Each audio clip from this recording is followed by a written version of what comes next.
Oh boy, I was actually looking forward to how utterly horrendous this film was going to be, and it certainly met my expectations in that regard. But after watching and reviewing Primer recently, a smart sci-fi film that presumes the audience is intelligent, it's tough to watch a big budget Hollywood film that doesn't really expect much intelligence from the audience. It's like a big intellectual downgrade. What did I just watch? It was like Spice World the movie, but with more CGI.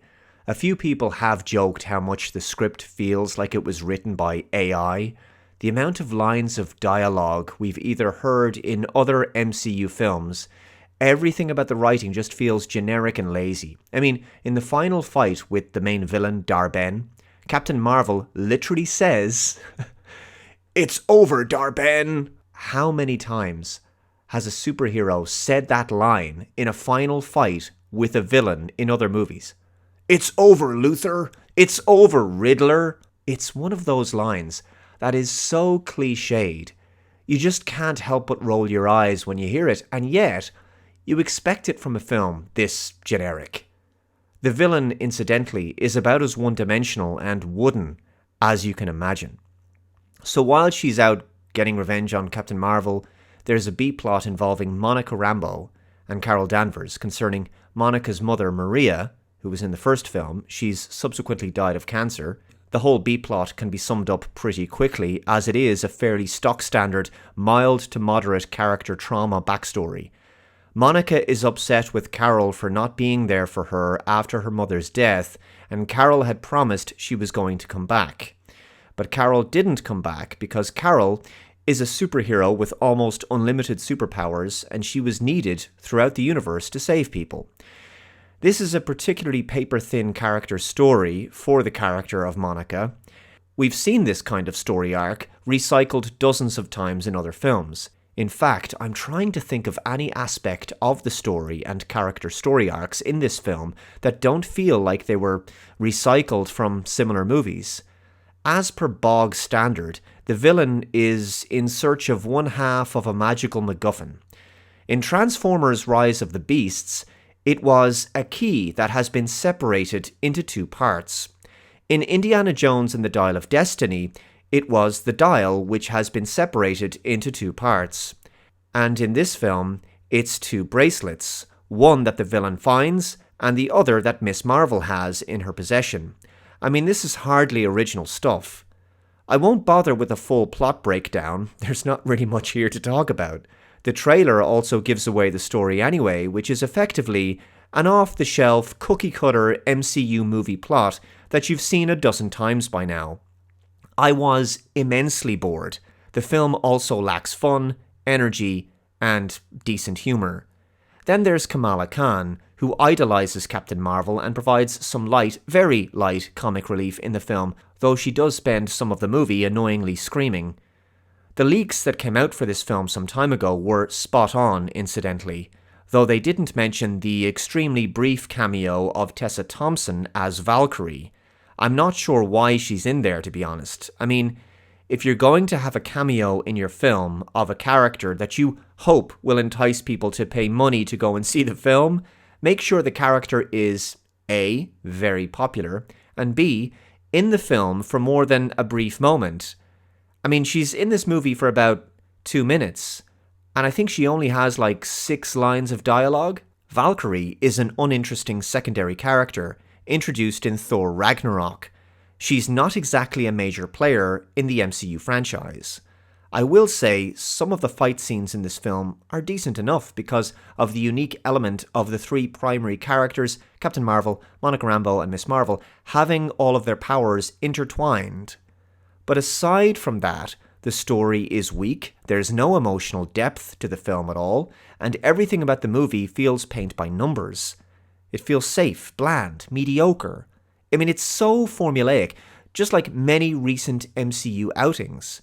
It's like an AI was instructed to basically extrapolate on some plot details from Ant-Man and the Wasp: Quantumania, throw in a bit of Thor: Love and Thunder, a smidgen of Guardians of the Galaxy, and a pinch of Captain Marvel. Stir it all together with a drop of cringe here and there. I tell you, that planet they go to where everyone sings, That was difficult to sit through. I should also say that the recent trailers for this film, I would call them disgraceful, actually.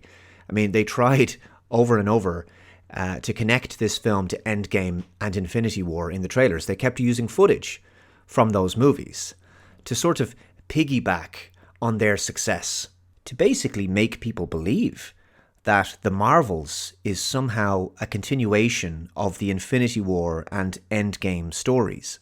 There's zero connection to Infinity War, Endgame, or Thanos, or any of the events of those movies. I believe that the trailers for The Marvels were basically deceptive nostalgia bait. It was a desperate marketing strategy. Anyway, the script to this movie felt like it was cobbled together from other movies. I mean, let's be honest, these films are primarily boardroom driven. I mean, there's no one single major super talented filmmaker or storyteller with a hugely creative vision behind any of these movies. It's just an exercise in the production of a marketable consumer product that feels like little more than fixture fulfillment, like the studio was required to pump out a film due to contractual obligations, and so they greenlit a project based on ESG requirements. As for the casting, it certainly ticks all of the current year diversity requirements, while also being extremely low on SMWs. Who knew inclusion could be so exclusionary? Do you know what this film needed? Aside from being shelved in pre-production, of course, what it needed was a fourth wheel character, and a male one at that.